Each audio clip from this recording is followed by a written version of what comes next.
pa sa mga alaala ng campus. Sa tren pauwi ay maganda ang pakiramdam ni Kai tungkol sa kanilang pagbisita sa academy. Ngunit ang mga kaibigan niya ay mas nakatuon sa mga babaeng nakilala nila at tinanong ni Hayato si Shinji kung sino sa mga babae ang umagaw ng kanyang atensyon, ngunit hindi sila makapili ng isa lamang. Nagsimula silang magbiro na baka kailangan nilang bumalik sa pag-explore ng mga dungeon. Sino ang nakakaalam na baka makatagpupa sila ng mas maraming babae at agad na pinaalalahanan sila ni Kai na hindi dapat nilang pinag-uusapan ng mga bagay. Ano rin, pokar mo na ko na yung karakara mo ko. Okay, kumain ako yung bilang ko yung karakara. Buona. Pagkatapos habang naglalakad pauwi sa Kai at Tatsu at itinahakot ni Kai na mag-aaral siya ng mabuti para makapasok silang dalawa sa Oka Academy.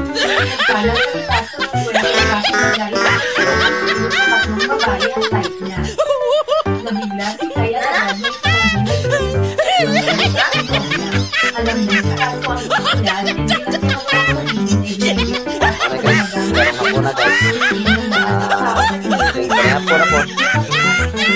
matawag tag sayo kay alas 12 sa gabi mo ato tag dagat mamana ta guys dating kaway guys mamana na po yan so taso kong anak guys nanaan ka po na ko mga kapal guys ayun po salamat bayo nga po na